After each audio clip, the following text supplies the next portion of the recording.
May it be an evening star shines down upon you. May it be when darkness falls, your heart will be true. You walk a lonely road, oh how far you are from home.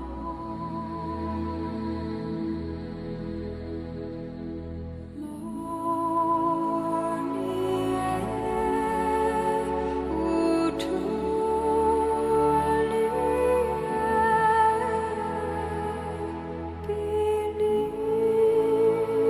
and you will find your way.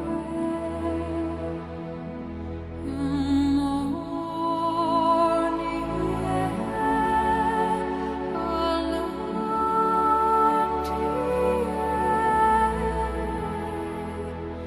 a promise lives within you.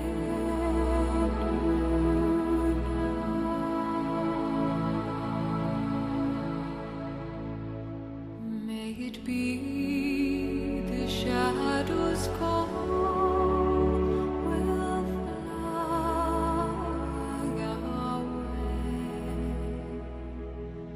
May it be you journey on to light the day. When the night is overcome, you may rise to find the sun. Morning air.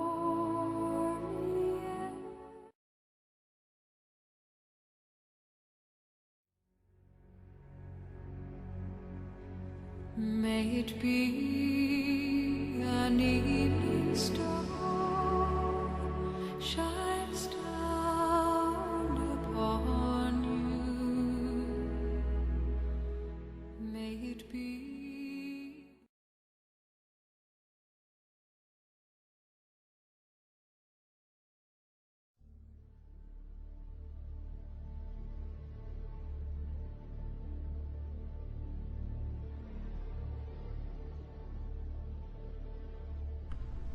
The dollar collapse will be the single largest event in human history.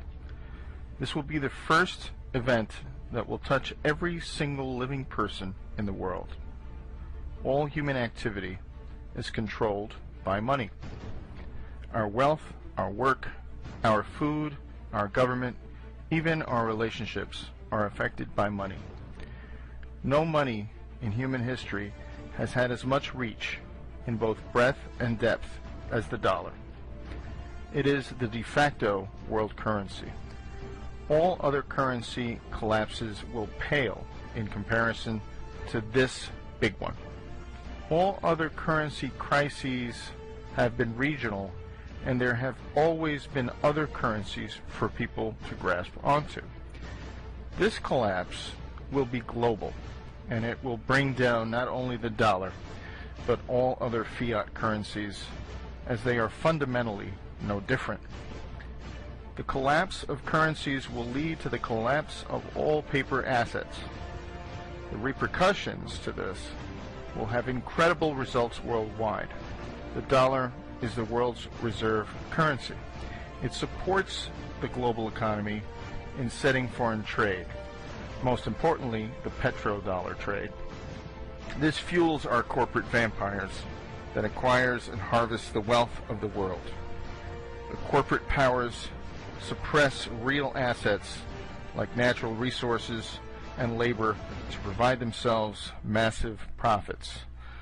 The fascist statists, collectivist model provides the money into the economy to fund an ever-increasing federal government. That government then grows larger and larger, enriching its minions with jobs to control their fellow citizens. Finally, to come full circle, the government then controls other nations through the military-industrial complex. This cycle will be cut when the mathematically and inevitable collapse of the dollar occurs. In order for our debt-based money to function, we must increase the debt every year in excess of the debt and interest accrued the year before, or we will enter a deflationary debt spiral. When debt is created, money is created.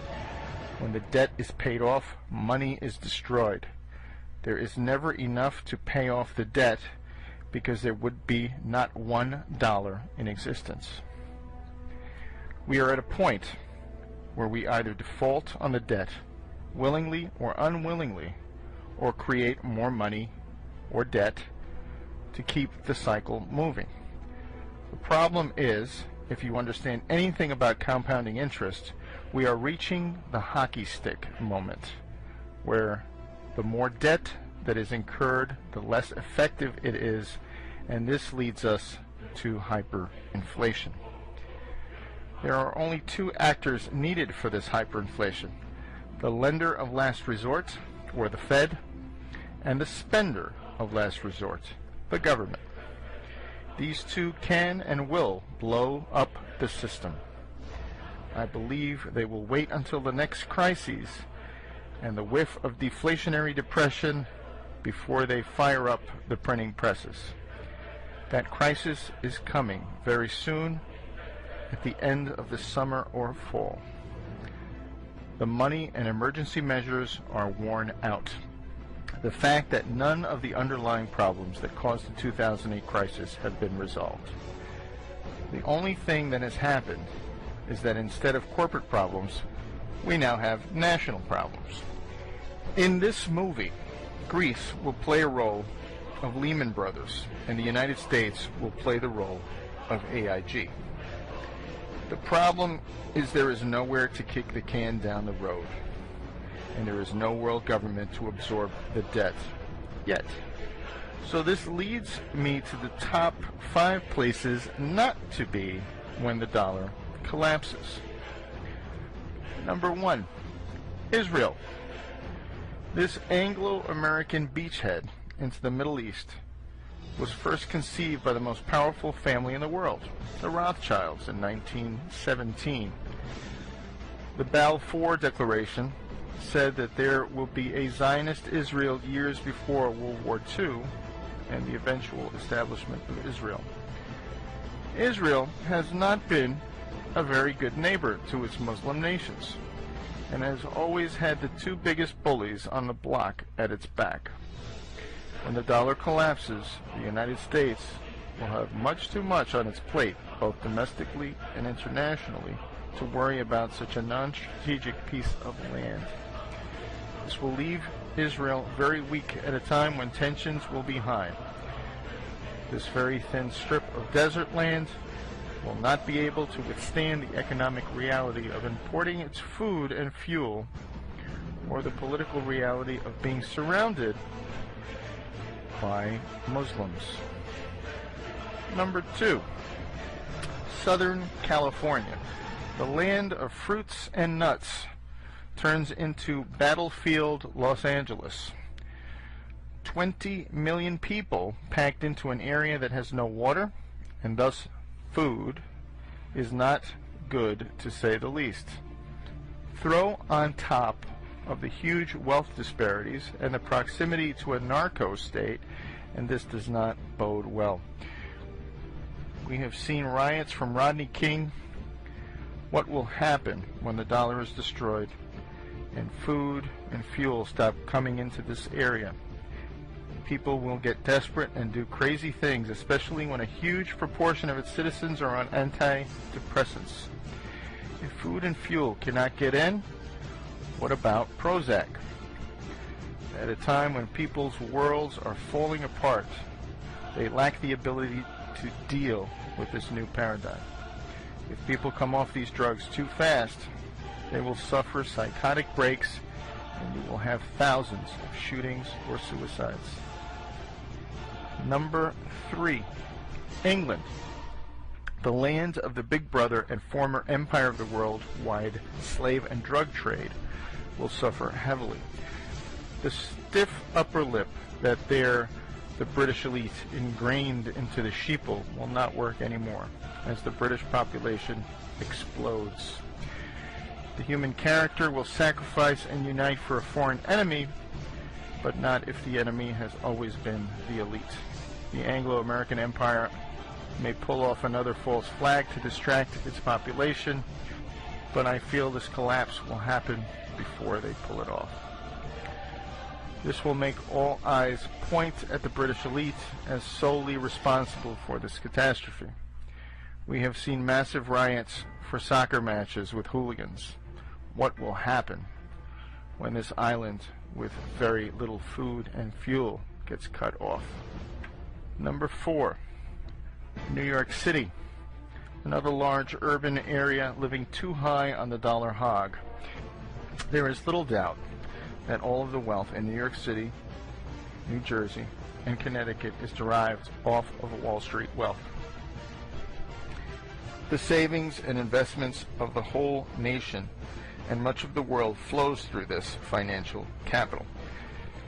As the world wakes up to the massive financial fraud, this will lead to the destruction of capital like we have never seen before. This will have tremendous effects on the regional economy as people driving in Mercedes suddenly wonder where their next meal is coming from. Number 5, Washington, D.C. The political collapse of the federal government will wreak havoc on the hugely inflated local economy. As more and more states find it necessary to assert their natural control, the federal government will suddenly lose power and importance as the whole world suffers from a global Hurricane Katrina. The money that they create and spend will become worthless, and the government minions' pensions will evaporate. Millions that once relied on the ability to force others to send their money to them will learn that the real power has always been at the most local level.